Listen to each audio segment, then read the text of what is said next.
આખરે મુંબઈ મહારાષ્ટ્રમાં વરસાદી માહોલ જામ્યો છે।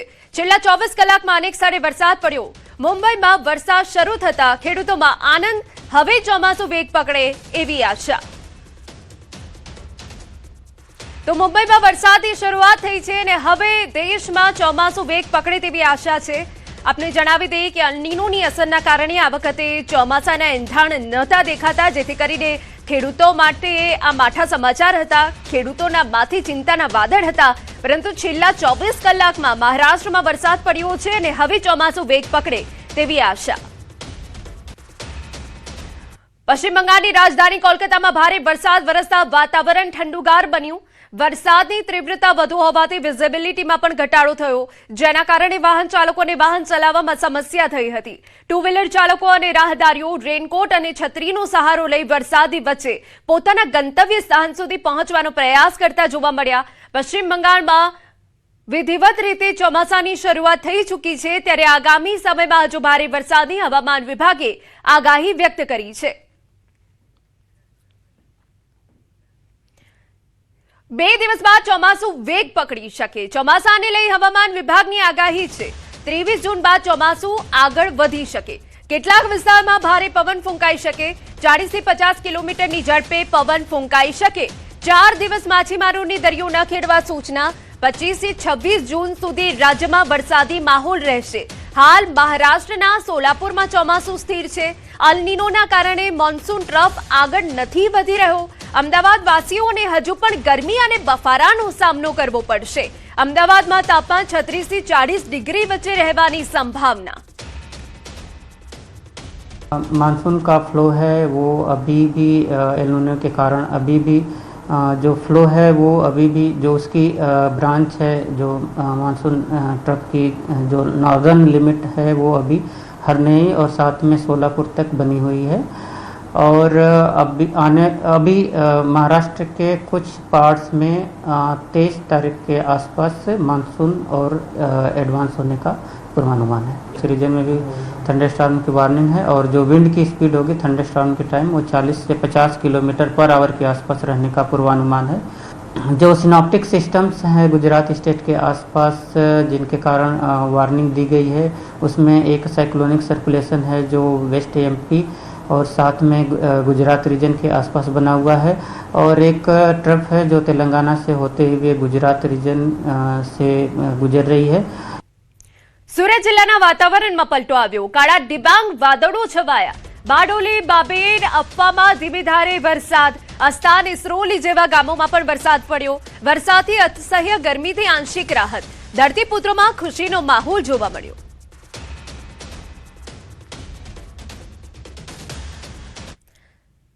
સમાચાર સુરતમાંથી। બારડોલીમાં માત્ર થોડા જ વરસાદમાં પાણી ભરાઈ ગયા। અનેક વિસ્તારોમાં વરસાદી પાણી ભરાતા સ્થાનિકોમાં રોષ જોવા મળ્યો।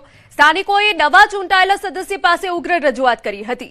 પાણી ભરાવાની સમસ્યાને લઈ પાલિકા તંત્ર સામે સવાલો ઉઠ્યા છે, ત્યારે પાલિકાના સદસ્ય દ્વારા જેસીબી બોલાવી ખાડીનું ઢાંકણ તોડાવી પાણી નિકાલની કામગીરી હાથ ધરવામાં આવી।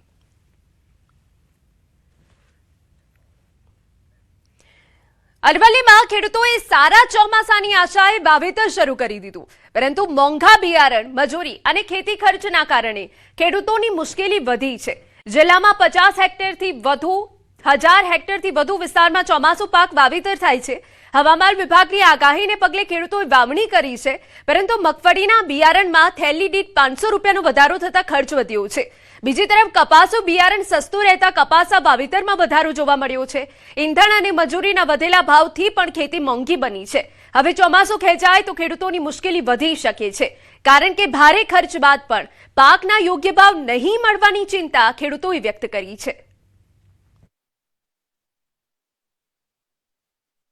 મગફળી અને કપાસનું વાવેતર પૂરજોશથી ચાલે છે, પણ અચાનક વરસાદ ખેંચાતો હવે પાક નિષ્ફળ જાય સંકટ આવીને ઊભી છે। આમ જોવા જઈએ તો 20મી જૂન પછી જ વરસાદ આવે છે, પણ ખેડૂતોએ ઉતાવળ કરી અને વાવણી કરી દીધી છે। અને આ સાલ મગફળીના જે બિયારણનો ભાવ છે એ 300, 3500, 3800 સુધી એ પહોંચી ગયો છે। અને સરકારશ્રીને એવી રજૂઆત કરવામાં આવે કે જો 2500 સુધીનો ભાવ બંધાવવામાં આવે તો ટેકાના ભાવ તો ખેડૂતો પોકાય એવું છે ને, ખેડૂતોને ત્યાં ઘણા ભાવ ખાવાની વાળવાનું પડે એવું છે। પછી જે ખાતર છે એની અંદર જે 1200 થી 1500 મળતું અત્યારે 2500 3000 રૂપિયા થઈ ગયું છે। એને ડબલ ભાવ તોતિંગ ભાવ થઈ ગયા છે, એટલે પરિસ્થિતિ એટલી બધી વિકટ આવી પડી છે. આ વર્ષે ખેડૂતોની ખેતી મોંઘી પડી શકે. સાબરકાંઠા જિલ્લામાં આ વર્ષે ખેડૂતોએ મગફળીનું મબલખ વાવેતર કર્યું. શરૂઆતમાં વાવણી લાયક વરસાદ થતા ખેડૂતોએ મગફળીનું વાવેતર પૂરજોશમાં કરી દીધું છે, પરંતુ હાલ વરસાદ ખેંચાતા ખેડૂતો કૃત્રિમ વરસાદ વરસાવી રહ્યા છે. એટલે કે ખેડૂતો ખેતરમાં ફુવારા દ્વારા પાણી છાંટવા મજબૂર બન્યા છે. એક તરફ મોંઘવારીનો માર તો ખેડૂતો સહન કરી જ રહ્યા છે અને વરસાદ ખેંચાતા ખેતરમાં ડ્રીપ અને ફુવારા લગાવી રહ્યા છે. મોંઘવારીએ માજા મુકતા ખેતીની સાધન સામગ્રી, બિયારણ, દવાઓ અને ડીઝલના ભાવ પણ વધતા ખેડૂતોની હાલત કફોડી બની છે. હાલ અમારે આ બધી મોંઘવારી અમને કોઈ પોસાય એમ નથી, આ બધું ઝીરો થાય છે અમને. અને એમાં કેવું છે, અત્યારે પાકનો જે વેચાણ કરવા જઈએ તો ભાવ તો બિલકુલ નીચા ભાવ છે. આ પોસાય એવું છે જ નહીં અમને. આ બધું ખાતરો પોસાય એવો જ પરિસ્થિતિ નથી, ખાતરના ભાવો જ એટલા બધા વધારી દીધા છે. પૈસા ખર્ચતા પણ અત્યારે ખાતર મળતું નથી ખેડૂતોને. અને અત્યારે જે ખાતરની સિસ્ટમ જે સરકારે ઊભી કરી છે કે જે હવે વિચાર કરો કે એક એકરે એક થેલી પૂરી નહીં હાલતા તો પછી ખેતરમાં ખાતર પૂરું ના હોય તો પ્રોડક્શન આવવાનું જ ક્યાંથી છે ખેડૂતોને.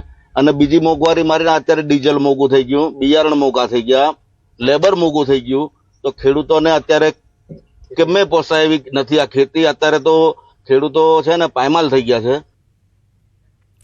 હાલ બિયારણના ભાવમાં 400 થી 600 રૂપિયાનો વધારો થયો છે, એટલે કે બિયારણનો ભાવ 3400 રૂપિયા પર પહોંચ્યો છે. વળી ખેડૂતો જ્યારે તૈયાર થયેલા પાકને માર્કેટમાં લઈ જાય તો ત્યાં પણ ભાવ મળતા નથી, એટલે ખેડૂતોને પડ્યા પર પાટા જેવી સ્થિતિનું નિર્માણ થાય છે, જેથી ખેડૂતો તંત્ર પાસે આશા રાખીને બેઠા છે.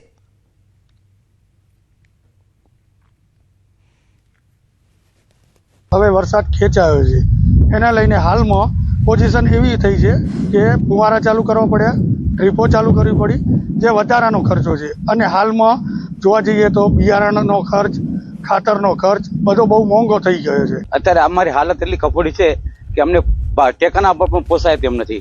હાલની અંદર બિયારણ પણ એટલું મોંઘું છે, ત્યારે દર વર્ષે 20%, 30% ખાતર, બિયારણની અંદર, દવાની અંદર વધારો આવે છે અને ભાવની અંદર કોઈ અમારો ફરક પડ્યો નથી. ઉતારો ઈ જ છે અમારે જમીનની અંદર. સાબરકાંઠા જિલ્લામાં ખેડૂતો અત્યારે ખેતીમાં જોતરાયા છે. નોંધનીય છે કે જે વરસાદ જે સમયસર પડવો એનાથી તો મોડો પડ્યો હતો, પરંતુ હાલ જે વાવણી લાયક વરસાદ થયો તેના કારણે ખેડૂતોએ ખેતીની શરૂઆત તો કરી દીધી છે. પરંતુ ખેડૂતો ઉપર બીજું સંકટ પણ એ છે કે એક તો ખાતર, દવા અને બિયારણ બહુ મોંઘું થઈ ગયું છે, જેના કારણે જે આ મોંઘવારીમાં પણ ભાવ પોસાય તેમ નથી. એટલે કે ખેડૂતોની જે ખેતી છે ખેતી પણ આખરે મોંઘી થઈ શકે તેવું તો હાલ તો જણાઈ રહ્યું છે. તો સામે વરસાદી વાવણી લાયક વરસાદની તો શરૂઆત થઈ ગઈ, પરંતુ જે અત્યારે હાલ જે વરસાદ પૂરતો હોવો જોઈએ પૂરતો વરસાદ મળ્યો નથી, જેના કારણે ખેડૂતોમાં ક્યાંક ને ક્યાંક જે દર્દ જોવા મળતું હોય છે. કારણ કે જે યોગ્ય વરસાદ થવો જોઈએ અત્યારે હાલ વરસાદ થયો નથી, તેના કારણે ખેડૂતો ખેતરમાં ડ્રીપ અથવા તો જે ફુવારા પદ્ધતિનો ઉપયોગ કરીને સ્પ્રિંકલ કરીને જે પાણીનો છંટકાવ કરી રહ્યા છે. અત્યારે હાલ તો જે ખેડૂતોના જે ખાતર, બિયારણ અને ઓજારો જે મોંઘા થયા છે તેના કારણે ખેડૂતોના પેટ પડતા ઉપર પાટું પડ્યું હોય તેવું હાલ તો જણાઈ રહ્યું છે. ઈશાન પરમાર, ન્યૂઝ 18 ગુજરાતી, સાબરકાંઠા. સમાચારમાં આગળ વધીએ તો આદ્રા નક્ષત્રને ચોમાસાનું પ્રતીક માનવામાં આવે છે.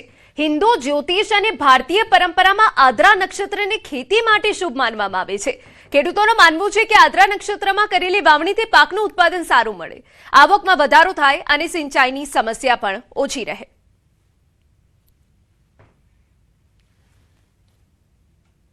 આંધ્ર નક્ષત્ર માટે એટલા કે વર્ષો પરંપરાગત દાદાઓ અમારા હતા એ વખતથી આંધ્ર નક્ષત્રનું શરૂઆત વરસાદનું પાણી પડે એનાથી ખેતી લાયક વરસાદથી વાવણી કરવાનું પણ ફાયદો ઘણો થતો, અને ભેજ લાયક અને વાવણીનું જે ઉત્પાદન ખરું એ આંધ્ર નક્ષત્રમાં સારામાં સારું થાય છે.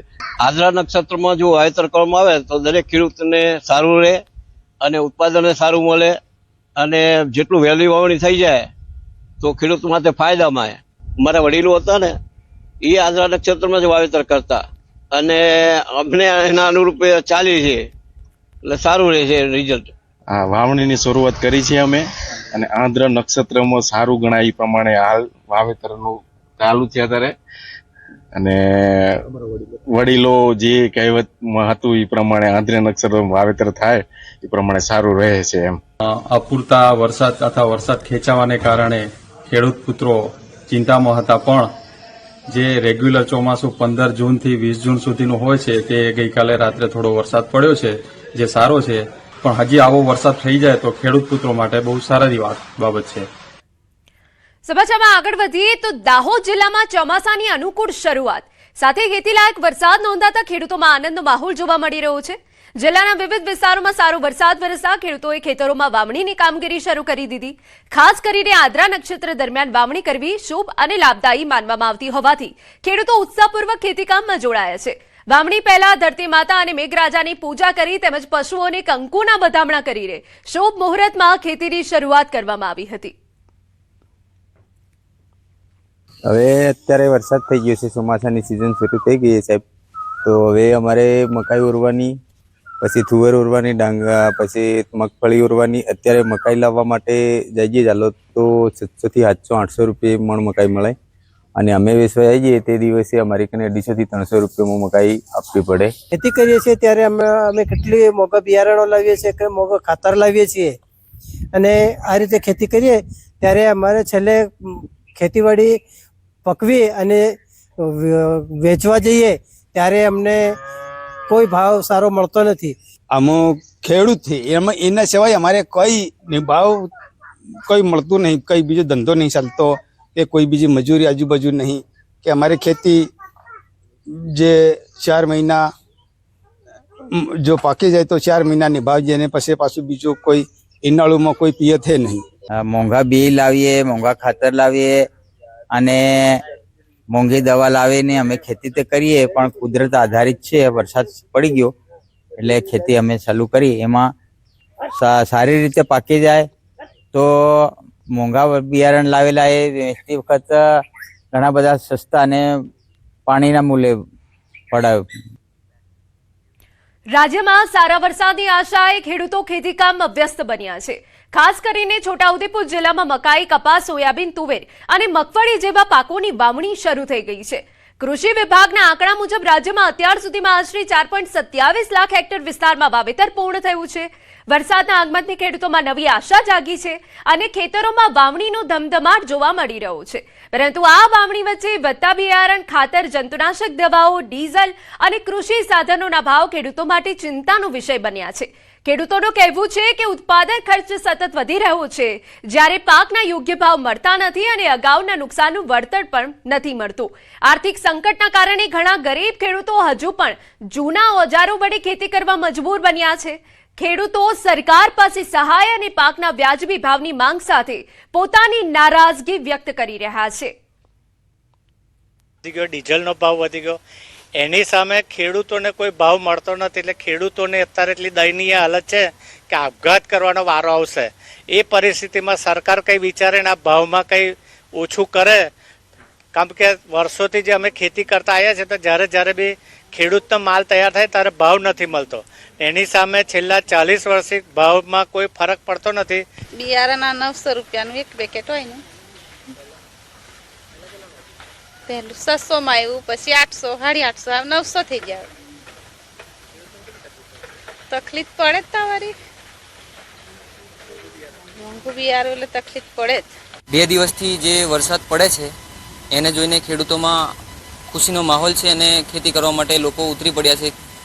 ને અત્યારે જે કંઈ ડાંગર રોપવાની હોય છે એ ડાંગરનો તરુ નાખી રહ્યા છે, પરંતુ પાછળથી વરસાદ સારો રહે તો બીજી ખેતી થાય. આ તો ખાલી તરુ અત્યારે નાખી રહ્યા છે. મહેસાણા જિલ્લાના ઊંઝા નગરપાલિકામાં સ્ટેન્ડિંગ કમિટી ચેરમેનના અચાનક બદલાવને લઈ રાજકીય ગરમાવો જોવા મળી રહ્યો છે. અનિતા પ્રજાપતિના સ્થાને અલ્કેશ પટેલે ચેરમેન બનાવતા 1 મહિના અંદર જ આ ફેરફારથી વિવાદ ઉભો થયો છે. આ નિર્ણયથી નારાજ બનેલું એક જૂથ ધારાસભ્ય કિરીટ પટેલના કાર્યાલય પહોંચી અડીંગો જમાવ્યો. ધારાસભ્યે નારાજ કાર્યકરોની રજૂઆત સાંભળી અને સમજાવટથી મામલો શાંત કરવાનો પ્રયાસ કર્યો.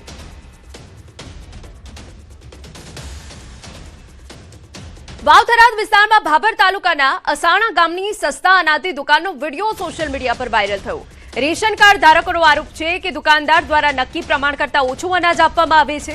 મોબાઈલ પર 20 કિલો અનાજ તો મેસેજ મળ્યા છતાં માત્ર 15 કિલો જ આપવામાં આવતા કાર્ડ ધારકે વિડીયો બનાવી વાયરલ કર્યો. આ ઘટનાને લઈ જવાબદાર તંત્ર સામે પ્રશ્નો ઉઠ્યા અને રેશન કાર્ડ ધારકોમાં રોષ જોવા મળ્યો.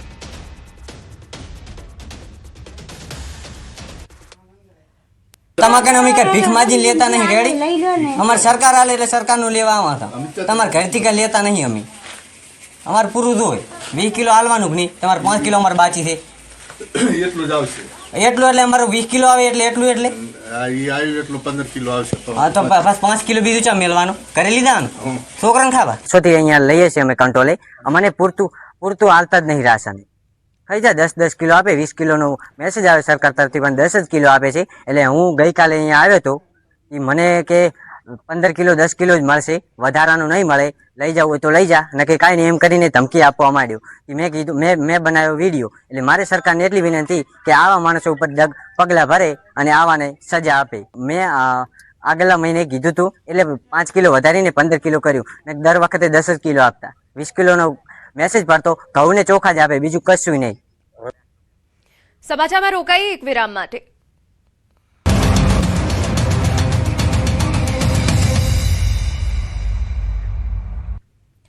સમાચારમાં આગળ વધીએ. સમાચાર મોરબીમાંથી શોભેશ્વર રોડ પર યુવકની હત્યા. તીક્ષ્ણ હથિયાર વડે યુવકની હત્યા કરાઈ છે. પોલીસે ટીમ ઘટના સ્થળ પર પહોંચી તપાસ શરૂ કરી છે.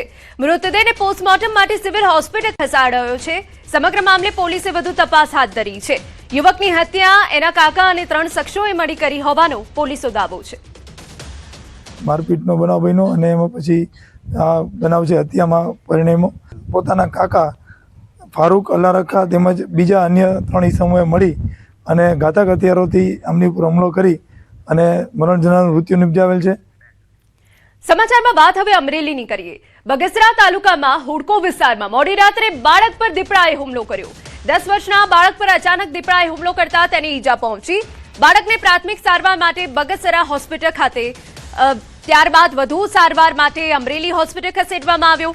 ઘટનાને લઈ વન વિભાગ સતર્ક બન્યું છે અને દીપડાને પકડવા માટે તપાસ તથા કાર્યવાહી હાથ ધરવામાં આવી છે. સમાચાર અમરેલીમાંથી હડકાયા શ્વાને આતંક મચાવ્યો. બગસરામાં 10 થી વધુ લોકો પર હુમલો. શ્વાને કરેલા હુમલાના ચોંકાવનારા સીસીટીવી સામે આવ્યા. સિંહ અને દીપડા બાદ હવે બગસરા શહેરમાં આતંકી બન્યું છે શ્વાન. બગસરા શહેરના અલગ અલગ વિસ્તારોમાં હડકાયા બનેલ એક જ શ્વાને આતંક મચાવ્યો. કુંકાવા, નાકુ અને જીનપરા સહિત વિસ્તારોમાં શ્વાને આતંક મચાવી લોકોને બચકા ભર્યા. 7 બાળકો, 1 મહિલા અને 2 પુરુષો પર શ્વાનનો જીવલેણ હુમલો. શહેરમાં શ્વાનના સરિયામ આતંકને પગલે સ્થાનિક રહીશોમાં ભારે ફફડાટ અને ભય. હડકાયું કૂતરું બસ સ્ટેન્ડ પાસેથી મને બટકું ભરી લીધું. ત્યાર પહેલાં કુકાવન નાકે તાયવાળા વિસ્તારમાં 7 થી 8 જણાને બટકું ભરી લીધું. હડકાયું કૂતરું છે.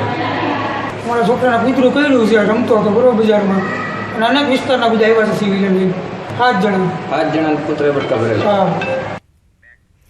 ગીર સોમનાથ જિલ્લાના પ્રાચી તીર્થ ખાતે રાજ્યસભાના સાંસદ માનસી પરમારનો સન્માન સમારોહ યોજાયો, જેમાં પૂર્વ મંત્રી અને કારેડિયા રાજપૂત સમાજના પ્રમુખ જસાભાઈ બારડ ઉપસ્થિત રહ્યા. કાર્યક્રમ દરમિયાન તેમણે જણાવ્યું હતું કે દિનુભાઈ સોલંકીને જ્યારે ભાજપે સાંસદે ટિકિટ આપી હતી ત્યારે તેઓ કોંગ્રેસમાં હતા, છતાં સમગ્ર સમાજે તેમને દિલ્હી પહોંચાડવા માટે સહયોગ આપ્યો હતો.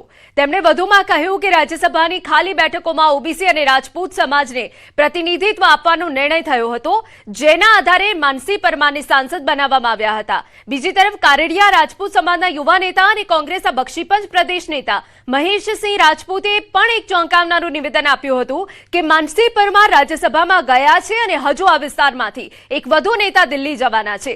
જોકે તેમણે કોઈ નામ જાહેર કર્યું નથી. તેમના આ નિવેદન બાદ સોશિયલ મીડિયામાં રાજકીય ચર્ચાઓ તેજ બની છે.